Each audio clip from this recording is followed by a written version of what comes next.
21ਵੀਂ ਸਦੀ ਦਾ ਕਾਰੋਬਾਰ Robert T Kiyosaki. ਅਧਿਆਇ 8। ਇਹ ਆਮਦਨ ਬਾਰੇ ਨਹੀਂ ਹੈ, ਇਹ ਤਾਂ ਉਹਨਾਂ ਸੰਪਤੀਆਂ ਬਾਰੇ ਹੈ ਜਿਨ੍ਹਾਂ ਨਾਲ ਆਮਦਨ ਉਤਪੰਨ ਹੁੰਦੀ ਹੈ। ਇਸ ਵਿੱਚ ਹੈਰਾਨੀ ਦੀ ਕੋਈ ਗੱਲ ਨਹੀਂ ਹੈ ਕਿ ਬੜੇ ਸਾਰੇ ਲੋਕ ਨੈਟਵਰਕ ਮਾਰਕੀਟਿੰਗ ਦਾ ਮੁੱਲ ਨਹੀਂ ਸਮਝ ਪਾਉਂਦੇ। ਦਰਅਸਲ ਜਿਹੜੇ ਲੋਕ ਇਸ ਨਾਲ ਸੱਚਮੁੱਚ ਜੁੜੇ ਹੋਏ ਹਨ, ਉਹਨਾਂ ਵਿੱਚੋਂ ਕਈ ਪੂਰੀ ਤਰ੍ਹਾਂ ਨਹੀਂ ਸਮਝ ਪਾਉਂਦੇ ਕਿ ਉਹਨਾਂ ਨੇ ਆਪਣੇ ਹੱਥਾਂ ਵਿੱਚ ਜਿਹੜੇ ਮੌਕਿਆਂ ਨੂੰ ਸਾਂਭਿਆ ਹੋਇਆ ਹੈ ਉਹ ਕਿੰਨੇ ਕੀਮਤੀ ਹਨ। ਜਦੋਂ ਲੋਕ ਨੈਟਵਰਕ ਮਾਰਕੀਟਿੰਗ ਸੰਬੰਧੀ ਪ੍ਰਸਤੁਤੀਆਂ ਨੂੰ ਸੁਣਦੇ ਹਨ ਤਾਂ ਆਮ ਕਰਕੇ ਉਹਨਾਂ ਦਾ ਸਭ ਤੋਂ ਮਹੱਤਵਪੂਰਨ ਸਵਾਲ ਇਹ ਹੁੰਦਾ ਹੈ, ਜੇਕਰ ਮੈਂ ਇਸ ਕਾਰ ਵਿਹਾਰ ਨਾਲ ਜੁੜ ਜਾਵਾਂ ਤਾਂ ਕਿੰਨੀ ਕੁ ਆਮਦਨ ਹੋ ਸਕਦੀ ਹੈ। ਕੋਈ ਹੈਰਾਨੀ ਦੀ ਗੱਲ ਨਹੀਂ ਹੈ ਕਿ ਨੈਟਵਰਕ ਮਾਰਕੀਟਿੰਗ ਵਪਾਰ ਦਾ ਪ੍ਰਚਾਰ ਕਰਨ ਵਾਲੇ ਲੋਕ ਅਕਸਰ ਇਸੇ ਗੱਲ ਉੱਤੇ ਜ਼ਿਆਦਾ ਜ਼ੋਰ ਦਿੰਦੇ ਹਨ। ਤੁਸੀਂ ਹਰ ਮਹੀਨੇ ਕਿੰਨਾ ਕਮਾ ਸਕਦੇ ਹੋ, ਹਰ ਮਹੀਨੇ ਕਿੰਨੀ ਆਮਦਨ ਹੋਵੇਗੀ। ਲੋਕੀ ਇਸ ਬਾਰੇ ਇਸ ਲਈ ਜਾਣਨਾ ਚਾਹੁੰਦੇ ਹਨ ਕਿਉਂਕਿ ਉਹ ਈ ਜਾਂ ਐਸ ਕੁਆਡਰੈਂਟ ਵਿੱਚ ਜਿਉਣ ਦੇ ਸੰਦਰਭ ਵਿੱਚ ਸੋਚਦੇ ਹਨ। ਉਹ ਆਪਣੇ ਵਰਤਮਾਨ ਈ ਜਾਂ ਐਸ ਕੁਆਡਰੈਂਟ ਤੋਂ ਹੋਣ ਵਾਲੀ ਆਮਦਨ ਦੇ ਨਾਲ ਵਾਧੂ ਆਮਦਨ ਕਰਨਾ ਚਾਹੁੰਦੇ ਹਨ ਜਾਂ ਫਿਰ ਉਸ ਦੀ ਥਾਂ ਤੇ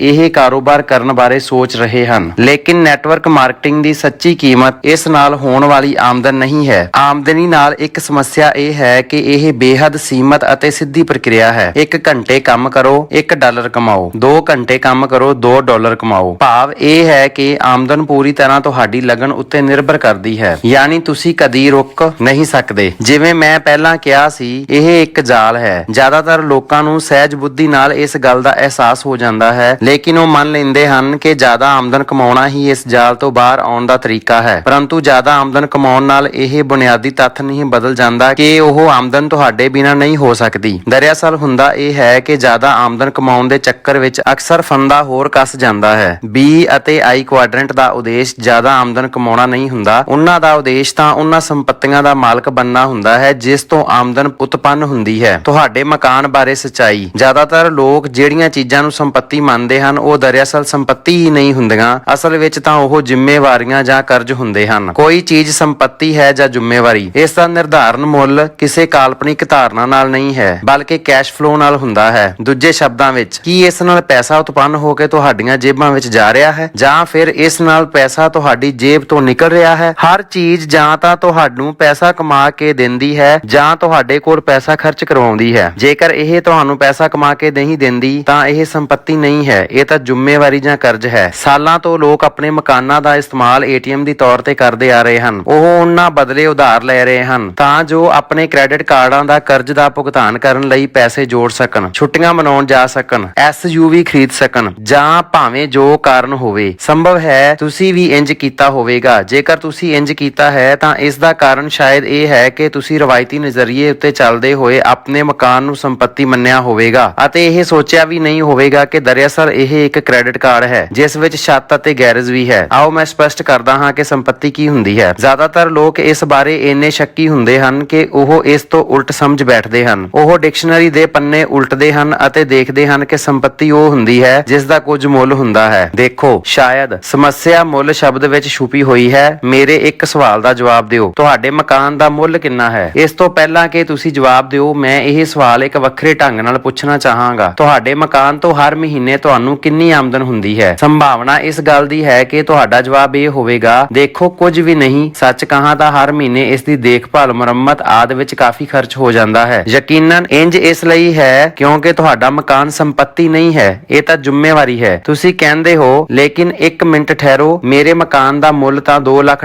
ਹੋਵੇਗਾ। ਅੱਛਾ, ਸੱਚੀ? ਕਦੋਂ? ਜਦੋਂ ਤੁਸੀਂ ਇਸ ਨੂੰ ਭਵਿੱਖ ਵਿੱਚ ਕਿਸੇ ਕਲਪਤ ਸਮੇਂ ਵੇਚੋਗੇ। ਲੇਕਿਨ ਇਸ ਤੋਂ ਬਾਅਦ ਤੁਸੀਂ ਕਿੱਥੇ ਰਹੋਗੇ? ਕੀ ਤੁਸੀਂ ਮਕਾਨ ਵੇਚਣ ਤੋਂ ਮਿਲੀ ਰਕਮ ਨਾਲ ਰਹਿਣ ਲਈ ਕੋਈ ਦੂਜਾ ਮਕਾਨ ਖਰੀਦੋਗੇ? ਜੇਕਰ ਤੁਸੀਂ ਇੰਜ ਕਰਦੇ ਹੋ ਤਾਂ ਫਿਰ ਉਹ ਅਸਲ ਖਰਚ ਕਰਨ ਵਾਲੀ ਆਮਦਨ ਕਿੱਥੇ ਹੈ ਜਿਸ ਨੂੰ ਤੁਸੀਂ ਆਪਣੇ ਹੱਥਾਂ ਵਿੱਚ ਸਾਂਭ ਸਕਦੇ ਹੋ ਅਤੇ ਮਨਪਸੰਦ ਚੀਜ਼ ਖਰੀਦਣ ਜਾਂ ਨਿਵੇਸ਼ ਕਰਨ ਵਿੱਚ ਇਸਤੇਮਾਲ ਕਰ ਸਕਦੇ ਹੋ? ਇਹ ਉੱਥੇ ਹੈ ਹੀ ਨਹੀਂ, ਉੱਥੇ ਆਮਦਨ ਹੈ ਹੀ ਨਹੀਂ। ਇਸ ਲਈ ਚੰਗੀ ਤਰ੍ਹਾਂ ਸਮਝ ਲਓ ਕਿ ਤੁਹਾਡਾ ਮਕਾਨ ਸੰਪत्ति ਨਹੀਂ ਹੈ, ਇਹ ਤਾਂ ਜ਼ਮੀਨ ਵਿੱਚ ਖੋਦਿਆ ਹੋਇਆ ਇੱਕ ਇਹੋ ਜਿਹਾ ਟੋਆ ਹੈ ਜਿਸ ਵਿੱਚ ਤੁਸੀਂ ਆਪਣਾ ਪੈਸਾ ਉਲੱਦਦੇ ਰਹਿੰਦੇ ਹੋ। ਆਪਣੀ ਸੰਪत्ति ਅਤੇ ਜ਼ਮੀਨ ਦੇ ਟੋਏ ਦੇ ਫਰਕ ਨੂੰ ਪਹਿਚਾਨੋ। ਇੱਕ ਪਲ ਲਈ ਡਿਕਸ਼ਨਰੀ ਵਿੱਚ ਦਿੱਤੀ ਗਈ ਪਰਿਭਾਸ਼ਾ ਨੂੰ ਭੁੱਲ ਜਾਓ। ਆਓ ਅਸਲ ਦੁਨੀਆ ਬਾਰੇ ਗੱਲ ਕਰਦੇ ਹਾਂ। ਦਰਅਸਲ ਸੰਪत्ति ਉਹ ਚੀਜ਼ ਹੈ ਜਿਹੜੀ ਤੁਹਾਡੇ ਲਈ ਕੰਮ ਕਰਦੀ ਹੈ ਤਾਂ ਜੋ ਤੁਹਾਨੂੰ ਆਪਣੇ ਬਕਾਇਆ ਜ਼ਿੰਦਗੀ ਵਿੱਚ ਕੰਮ ਨਾ ਕਰਨਾ ਪਵੇ। ਮੇਰੇ ਗਰੀਬ ਡੈਡੀ ਹਮੇਸ਼ਾ ਕਹਿੰਦੇ ਸਨ, ਨੌਕਰੀ ਲਈ ਮਿਹਨਤ ਕਰੋ। ਦੂਜੇ ਪਾਸੇ ਮੇਰੇ ਅਮੀਰ ਡੈਡੀ ਕਹਿੰਦੇ ਸਨ, ਸੰਪत्तियां ਬਣਾਓ। ਬੀ ਕੁਆਡਰੈਂਟ ਦਾ ਜੀਵਨ ਇਸ ਲਈ ਇੰਨਾ ਸ਼ਕਤੀਸ਼ਾਲੀ ਹੁੰਦਾ ਹੈ ਕਿਉਂਕਿ ਤੁਸੀਂ ਜਦੋਂ ਕੋਈ ਕਾਰੋਬਾਰ ਬਣਾਉਂਦੇ ਹੋ ਤਾਂ ਦਰਅਸਲ ਤੁਸੀਂ ਇੱਕ ਸੰਪत्ति ਬਣਾ ਰਹੇ ਹੁੰਦੇ ਹੋ। ਅੱਜ ਸਾਰੀ ਦੁਨੀਆ ਵਿੱਚ ਸਾਡੇ ਰਿਚ ਡੈਡ ਕਾਰੋਬਾਰ ਦੇ ਆਫਿਸ ਹਨ। ਭਾਵੇਂ ਮੈਂ ਕੰਮ ਕਰਾਂ, ਸੋਵਾਂ ਜਾਂ ਗੋਲਫ ਖੇਡਾਂ, ਚੈੱਕ ਲਗਾਤਾਰ ਆਉਂਦੇ ਰਹਿੰਦੇ ਹਨ। ਇਹ ਨਿਸ਼ਕਰਿਆ ਆਮਦਨ ਹੈ, ਬਕਾਇਆ ਆਮਦਨ ਹੈ। ਹਾਲਾਂਕਿ ਮੈਂ ਕਿਸੇ ਨੌਕਰੀ ਵਿੱਚ ਕਰੜੀ ਮਿਹਨਤ ਕਰਨ ਨੂੰ ਤਿਆਰ ਨਹੀਂ ਹਾਂ, ਲੇਕਿਨ ਕਿਸੇ ਸੰਪत्ति ਨੂੰ ਬਣਾਉਣ ਖਾਤਰ ਕਰੜੀ ਮਿਹਨਤ ਕਰਨ ਲਈ ਹਮੇਸ਼ਾ ਤਿਆਰ ਰਹਿੰਦਾ ਹਾਂ। ਸਿਰਫ ਇਸ ਲਈ ਕਿਉਂਕਿ ਮੈਂ ਨੌਕਰੀ ਪੇਸ਼ਾ ਨਹੀਂ ਬਲਕਿ ਅਮੀਰ ਆਦਮੀ ਵਾਂਗ ਸੋਚਦਾ ਹਾਂ, ਕਿਉਂਕਿ ਕਿਸੇ ਕਾਰੋਬਾਰ ਦਾ ਮਾਲਕ ਬਣਨ ਦਾ ਅਰਥ ਇੱਕ ਸੰਪत्ति ਦਾ ਮਾਲਕ ਬਣਨਾ ਹੁੰਦਾ ਹੈ। ਇਸ ਲਈ ਨੈਟਵਰਕ ਮਾਰਕੀਟਿੰਗ ਕਾਰੋਬਾਰ ਸਥਾਪਿਤ ਕਰਨ ਵੇਲੇ ਤੁਸੀਂ ਨਾ ਸਿਰਫ ਜ਼ਿੰਦਗੀ ਸੰਬੰਧੀ ਮਹੱਤਵਪੂਰਨ ਯੋਗਤਾਵਾਂ ਸਿੱਖ ਰਹੇ ਹੁੰਦੇ ਹੋ, ਬਲਕਿ ਤੁਸੀਂ ਆਪਣੇ ਲਈ ਇੱਕ ਅਸਲ ਸੰਪत्ति ਵੀ ਬਣਾ ਰਹੇ ਹੁੰਦੇ ਹੋ। ਨੌਕਰੀ ਵਿੱਚ ਤੁਸੀਂ ਆਮਦਨ ਕਮਾਉਂਦੇ ਹੋ, ਨੈਟਵਰਕ ਮਾਰਕੀਟਿੰਗ ਵਿੱਚ ਆਮਦਨ ਕਮਾਉਣ ਦੀ ਥਾਂ ਤੁਸੀਂ ਇੱਕ ਸੰਪत्ति, ਆਪਣਾ ਕਾਰੋਬਾਰ ਬਣਾਉਂਦੇ ਹੋ ਅਤੇ ਉਹ ਸੰਪत्ति ਤੁਹਾਡੇ ਲਈ ਆਮਦਨ ਉਤਪੰਨ ਕਰਦੀ ਹੈ। ਮੈਂ ਕੇਵਲ ਉਹਨਾਂ ਚੀਜ਼ਾਂ ਵਿੱਚ ਨਿਵੇਸ਼ ਕਰਦਾ ਹਾਂ ਜਿਹੜੀਆਂ ਮੈਨੂੰ ਪੈਸੇ ਬਣਾ ਕੇ ਦਿੰਦੀਆਂ ਹਨ। ਜੇਕਰ ਕੋਈ ਵੀ ਚੀਜ਼ ਮੈਨੂੰ ਪੈਸੇ ਬਣਾ ਕੇ ਦਿੰਦੀ ਹੈ ਤਾਂ ਉਹ ਸੰਪत्ति ਹੈ। ਜੇਕਰ ਉਹ ਮੇਰੇ ਤੋਂ ਪੈਸੇ ਖਰਚ ਕਰਾਉਂਦੀ ਹੈ ਤਾਂ ਉਹ ਜ਼ਿੰਮੇਵਾਰੀ ਹੈ। ਮੇਰੇ ਕੋਲ ਦੋ ਪੇਸ਼ਾਕਾਰਾਂ ਹਨ, ਉਹ ਜ਼ਿੰਮੇਵਾਰੀਆਂ ਹਨ। ਮੈਂ ਪੂਰੀ ਤਰ੍ਹਾਂ ਨਾਲ ਉਹਨਾਂ ਦਾ ਮਾਲਕ ਹਾਂ, ਲੇਕਿਨ ਉਹ ਮੇਰੀ ਜੇਬ ਵਿੱਚ ਪੈਸਾ ਨਹੀਂ ਪਾਉਂਦੀਆਂ, ਉਲਟੇ ਉਹ ਤਾਂ ਪੈਸਾ ਕੱਢ ਰਹੀਆਂ ਹਨ। ਇਹ ਰਾਕਟ ਵਿਗਿਆਨ ਨਹੀਂ ਹੈ। ਜਿਹੜੇ ਲੋਕ ਇਸ ਗੱਲ ਨੂੰ ਸਮਝਦੇ ਹਨ, ਉਹਨਾਂ ਲਈ ਪਹਿਲੇ ਨੰਬਰ ਦੀ ਸੰਪत्ति ਆਮ ਤੌਰ ਤੇ ਇੱਕ ਕਾਰੋਬਾਰ ਹੁੰਦਾ ਹੈ ਅਤੇ ਦੂਜੇ ਨੰਬਰ ਦੀ ਸੰਪत्ति ਰਵਾਇਤੀ ਤੌਰ ਤੇ ਰੀਅਲ ਅਸਟੇਟ ਹੁੰਦੀ ਹੈ। ਉਂਝ ਰੀਅਲ ਅਸਟੇਟ ਦੇ ਮਾਮਲੇ ਵਿੱਚ ਵੀ ਤੁਹਾਨੂੰ ਕੈਸ਼ ਫਲੋ ਅਤੇ ਕੈਪੀਟਲ ਗੇਨ ਦੇ ਫਰਕ ਨੂੰ ਸਮਝਣਾ ਹੁੰਦਾ ਹੈ। ਜ਼ਿਆਦਾਤਰ ਲੋਕ ਇਸ ਫਰਕ ਨੂੰ ਨਹੀਂ ਸਮਝਦੇ ਹਨ। ਜਦੋਂ ਉਹ ਨਿਵੇਸ਼ ਕਰਦੇ ਹਨ ਤਾਂ ਉਹ ਕੈਪੀਟਲ ਗੇਨ ਜਾਂ ਮੁਨਾਫੇ ਲਈ ਨਿਵੇਸ਼ ਕਰਦੇ ਹਨ। ਉਹ ਕਹਿਣਗੇ, ਮੇਰੇ ਮਕਾਨ ਦਾ ਮੁੱਲ ਵੱਧ ਗਿਆ ਹੈ, ਮੇਰੀ ਕਾਰ ਦਾ ਮੁੱਲ ਵੱਧ ਗਿਆ ਹੈ। ਦੇਖੋ, ਇਹ ਕੈਸ਼ ਫਲੋ ਨਹੀਂ, ਕੈਪੀਟਲ ਗੇਨ ਹੈ। ਰੀਅਲ ਅਸਟੇਟ ਦਾ ਮਾਲਕ ਬਣਨ ਦਾ ਉਦੇਸ਼ ਇਸ ਨੂੰ ਮੁਨਾਫੇ ਵਿੱਚ ਵੇਚਣਾ ਨਹੀਂ ਬਲਕਿ ਇੱਕ ਸੰਪत्ति ਦੇ ਤੌਰ ਤੇ ਰੱਖਣਾ ਹੈ। ਜੇਕਰ ਤੁਸੀਂ $1 ਲੱਖ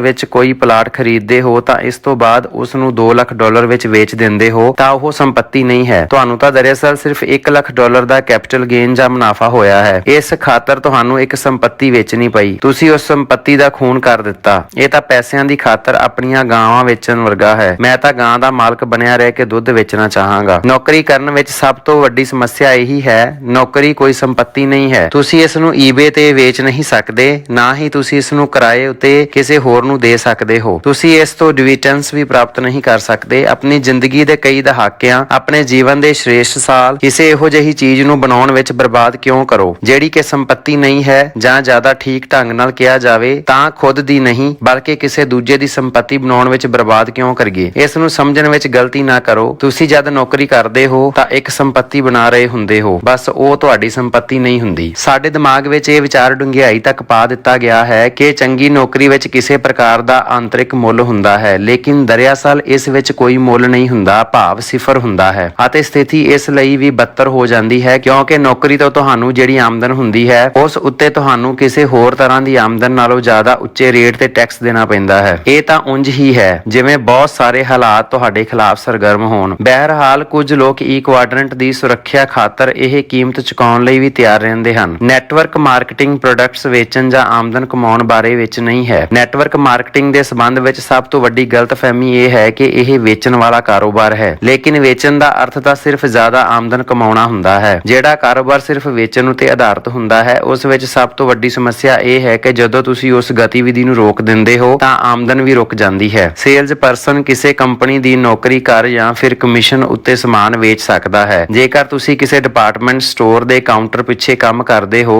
ਤਾਂ ਤੁਸੀਂ ਈ ਕੁਆਡਰੈਂਟ ਵਿੱਚ ਹੋ। ਦੂਜੇ ਪਾਸੇ ਜੇਕਰ ਤੁਸੀਂ ਆਪਣੇ ਲਈ ਕਾਰੋਬਾਰ ਕਰਦੇ ਹੋ ਅਤੇ ਬੀਮਾ, ਮਕਾਨ ਜਾਂ ਗਹਿਣੇ ਵੇਚਦੇ ਹੋ ਤਾਂ ਤੁਸੀਂ ਐਸ ਕੁਆਡਰੈਂਟ ਵਿੱਚ ਹੋ। ਲੇਕਿਨ ਦੋਵੇਂ ਹੀ ਮਾਮਲਿਆਂ ਵਿੱਚ ਤੁਹਾਡੇ ਕੋਲ ਇੱਕ ਕੰਮ ਰਹਿੰਦਾ ਹੈ, ਉਹ ਹੈ ਵੇਚਣਾ। ਇਸ ਨਾਲ ਤੁਹਾਡੀ ਦੌਲਤ ਨਹੀਂ ਬਣੇਗੀ ਤਾਂ ਤੁਸੀਂ ਆਰਥਿਕ ਨਜ਼ਰੀਏ ਤੋਂ ਸੁਤੰਤਰ ਨਹੀਂ ਹੋਵੋਗੇ। ਤੁਸੀਂ ਇੱਕ ਨਵਾਂ ਕੰਮ ਨਹੀਂ ਚਾਹੁੰਦੇ, ਤੁਸੀਂ ਤਾਂ ਇੱਕ ਵੱਖਰਾ ਪਤਾ ਚਾਹੁੰਦੇ ਹੋ ਜਿਹੜਾ ਬੀ ਕੁਆਡਰੈਂਟ ਦਾ ਹੋਵੇ। ਜੌਨ ਰਾਬਰਟ, ਤੁਹਾਡੀ ਗੱਲ ਬਿਲਕੁਲ ਠੀਕ ਹੈ। ਲੋਕ ਅਕਸਰ ਇਹ ਮੰਨ ਲੈਂਦੇ ਹਨ ਕਿ ਇਸ ਕਾਰੋਬਾਰ ਵਿੱਚ ਸਫਲ ਹੋਣ ਦਾ ਮਤਲਬ ਹੁੰਦਾ ਹੈ ਵਿਕਰੀ ਵਿੱਚ ਬਿਹਤਰੀਨ ਹੋਣਾ, ਲੇਕਿਨ ਨੈਟਵਰਕ ਮਾਰਕੀਟਿੰਗ ਦੀ ਅਸਲ ਗੱਲ ਆਪਣੇ ਖਾਸ ਪ੍ਰੋਡਕਟ ਜਾਂ ਸੇਵਾ ਨੂੰ ਵੇਚਣ ਵਿੱਚ ਬਿਹਤਰੀਨ ਬਣਨਾ ਨਹੀਂ ਹੈ, ਕਿਉਂਕਿ ਤੁਸੀਂ ਉਸ ਵਿੱਚ ਭਾਵੇਂ ਜਿੰਨੇ ਨਿਪੁੰਨ ਹੋਵੋ ਅਤੇ ਇਮਾਨਦਾਰੀ ਨਾਲ ਸੋਚਿਆ ਜਾਵੇ ਤਾਂ ਜੇਕਰ ਤੁਸੀਂ ਜ਼ਿਆਦਾਤਰ ਲੋਕਾਂ ਵਰਗੇ ਹੋ ਤਾਂ ਸ਼ੁਰੂਆਤ ਵਿੱਚ ਇਸ ਵਿੱਚ ਬਹੁਤੇ ਨਿਪੁੰਨ ਨਹੀਂ ਹੁੰਦੇ। ਤੁਸੀਂ ਸਮਾਨ ਵੇਚ ਕੇ ਸਿਰਫ ਸੀਮਤ ਆਮਦਨ ਹੀ ਕਮਾ ਸਕਦੇ ਹੋ। ਦੇਖੋ, ਦਿਨ ਵਿੱਚ ਸਿਰਫ 24 ਘੰਟੇ ਹੀ ਹੁੰਦੇ ਹਨ, ਹੈ ਕਿ ਨਾ। ਨੈਟਵਰਕ ਮਾਰਕੀਟਿੰਗ ਦਾ ਮੂਲ ਮੁੱਦਾ ਪ੍ਰੋਡਕਟ ਵੇਚਣਾ ਨਹੀਂ ਹੈ ਬਲਕਿ ਇੱਕ ਨੈਟਵਰਕ ਬਣਾਉਣਾ ਹੈ, ਭਾਵ ਲੋਕਾਂ ਦੀ ਇੱਕ ਇਹੋ ਜਿਹੀ ਫੌਜ ਤਿਆਰ ਕਰਨਾ ਜਿਹੜੀ ਉਸੇ ਪ੍ਰੋਡਕਟ ਜਾਂ ਸੇਵਾ ਦਾ ਪ੍ਰਚਾਰ ਕਰੇ। ਉਦੇਸ਼ ਇਹ ਨਹੀਂ ਹੈ ਕਿ ਤੁਸੀਂ ਜਾਂ ਕੋਈ ਹੋਰ ਵਿਅਕਤੀ ਬਹੁਤ ਸਾਰੇ ਪ੍ਰੋਡਕਟ ਵੇਚੇ। ਇਹ ਉਹਨਾਂ ਬਹੁਤ ਸਾਰੇ ਲੋਕਾਂ ਲਈ ਹੈ ਜਿਹੜੇ ਜਿਹੜੇ ਆਪਣੇ ਖੁਦ ਦੇ ਵਧੀਆ ਗ੍ਰਾਹਕ ਬਣ, ਤਾਰਕਿਕ ਗਿਣਤੀ ਵਿੱਚ ਗਾਹਕਾਂ ਨੂੰ ਸਮਾਨ ਵੇਚਣ ਜਾਂ ਸੇਵਾ ਕਰਨ, ਦੂਜਿਆਂ ਨੂੰ ਨਿਯੁਕਤ ਕਰਨ ਅਤੇ ਬਹੁਤ ਸਾਰੇ ਹੋਰ ਲੋਕਾਂ ਨੂੰ ਦਿਖਾਉਣ ਕਿ ਇਹੀ ਚੀਜ਼ ਕਿਵੇਂ ਕਰਨੀ ਹੈ। ਅਤੇ ਇੱਥੇ ਅਸੀਂ ਇਹ ਕਾਰਨ ਦੱਸਣਾ ਚਾਹੁੰਦੇ ਹਾਂ ਕਿ ਤੁਸੀਂ ਸੁਤੰਤਰ ਪ੍ਰਤੀਨਿਧੀਆਂ ਦੀ ਫੌਜ ਕਿਉਂ ਬਣਾਉਂਦੇ ਹੋ। ਇੱਕ ਵਾਰ ਜਦੋਂ ਤੁਸੀਂ ਇਹ ਕਹਿ ਦਿੰਦੇ ਹੋ ਤਾਂ ਤੁਸੀਂ ਜਾਣਦੇ ਹੋ ਤੁਹਾਡੇ ਕੋਲ ਕੀ ਹੋਵੇਗਾ। ਇੱਕ ਇਹੋ ਜਿਹੀ ਸੰਪਤੀ ਜਿਹੜੀ ਤੁਹਾਡੇ ਲਈ ਆਮਦਨ ਉਤਪੰਨ ਕਰਦੀ ਰਹੇਗੀ, ਨਿਸ਼ਕਿਰਿਆ ਆਮਦਨ। ਅਧਿਆਇ 13 ਵਿੱਚ ਮੈਂ ਜੌਨ ਨੂੰ ਜ਼ਿਆਦਾ ਵਿਸਤਾਰ ਨਾਲ ਇਹ ਗੱਲ ਸਪਸ਼ਟ ਕਰਨ ਲਈ ਕਹਾਂਗਾ ਕਿ ਨੈਟਵਰਕ ਮਾਰਕੀਟਿੰਗ ਦਾ ਕਾਰੋਬਾਰ ਵੇਚਣ ਜਾਂ ਸੇਲਜ਼ ਪਰਸਨ ਬਣਾਉਣ ਬਾਰੇ ਕਿਉਂ ਨਹੀਂ ਹੈ। ਮੈਨੂੰ ਆਸ ਹੈ ਕਿ ਤੁਸੀਂ ਉਸ ਨੂੰ ਪੂਰੀ ਤਵੱਜੋ ਨਾਲ ਪੜ੍ਹੋਗੇ ਕਿਉਂਕਿ ਇਹੀ ਮੁੱਖ ਮੁੱਦਾ ਹੈ। ਇਹੋ ਜਿਹਾ ਮੁੱਦਾ ਜਿਸ ਨੂੰ ਜ਼ਿਆਦਾਤਰ ਲੋਕ ਨਹੀਂ ਸਮਝ ਪਾਉਂਦੇ। ਹਾਲ ਫਿਲਹਾਲ ਇੱਥੇ ਉਹ ਪ੍ਰਮੁੱਖ ਕਿੱਲ ਜਾਂ ਮੇਖ ਹੈ ਜਿਹੜੀ ਮੈਂ ਠੋਕਣਾ ਚਾਹੁੰਦਾ ਹਾਂ। ਨੈਟਵਰਕ ਮਾਰਕੀਟਿੰਗ ਜ਼ਿਆਦਾ ਆਮਦਨ ਕਮਾਉਣ ਬਾਰੇ ਨਹੀਂ ਹੈ, ਇਹ ਤਾਂ ਇੱਕ ਸੰਪਤੀ ਬਣਾਉਣ ਬਾਰੇ ਹੈ। ਅਸਲ ਵਿੱਚ ਇਹ 8 ਸੰਪਤੀਆਂ ਬਣਾਉਣ ਬਾਰੇ ਹੈ ਜਿਹੜੀਆਂ ਸਾਰੀਆਂ ਇੱਕੋ ਨਾਲ ਬਣਦੀਆਂ ਹਨ ਅਤੇ ਆਉਣ ਵਾਲੇ ਪ੍ਰਕਰਨਾਂ ਵਿੱਚ ਅਸੀਂ ਉਹਨਾਂ ਵਿੱਚੋਂ ਹਰ ਇੱਕ ਉੱਤੇ ਨਜ਼ਰਸਾਨੀ ਕਰਾਂਗੇ।